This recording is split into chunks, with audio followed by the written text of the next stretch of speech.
American patriots, you may or may not agree with what I'm about to say, but this is not the time for reservation or political correctness.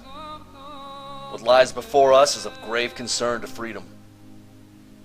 Because of what you chance to lose by remaining silent, silence shouldn't even be an option. I feel that if I don't voice my opinion for fear of ridicule, that in itself constitutes treason toward my country, the very country which I hold dearly. It's normal for you to want to close your eyes to the truth and pretend nothing's wrong. In this, I suppose you find some kind of security or hope.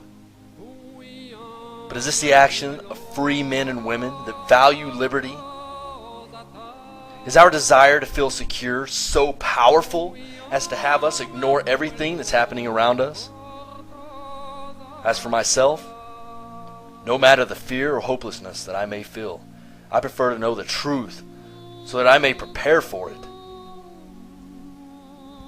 I have only one way of knowing what path to take in my life, and that's from my personal experience.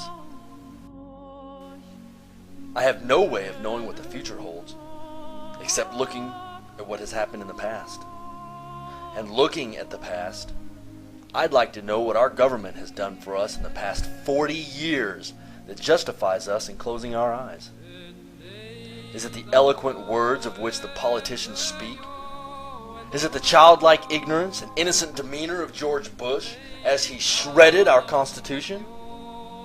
Don't allow yourselves to be betrayed by smiles and charm. Ask yourself, do we allow the Constitution to be trampled on simply because we trust the intentions of men with smiles and smooth words? Is it necessary that we have a police state, unconstitutional searches, Americans on watch lists, weapons bans, illegal wiretapping, and military allowed on our streets? Is this necessary to control the masses?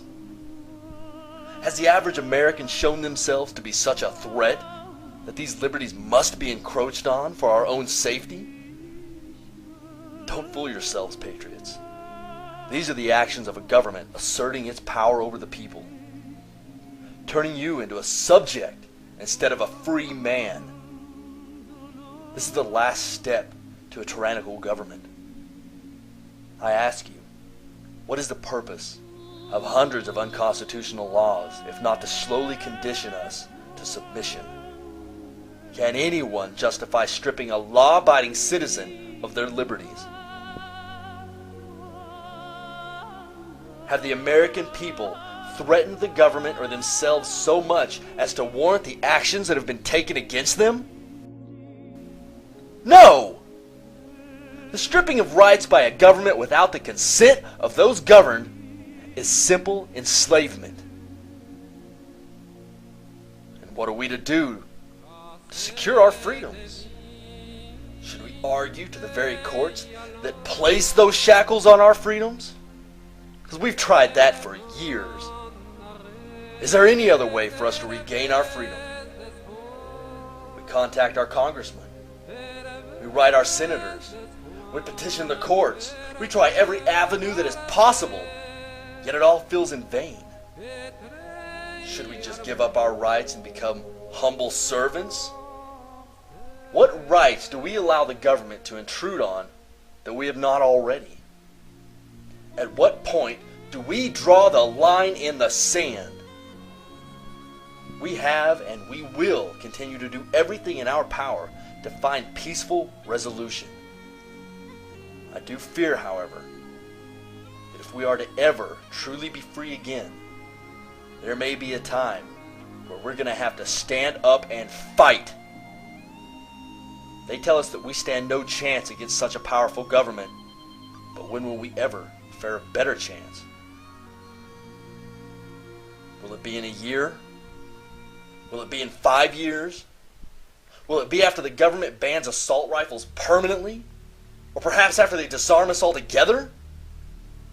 Do we fight our freedoms with petitions and inaction until the government has us bound to their rule?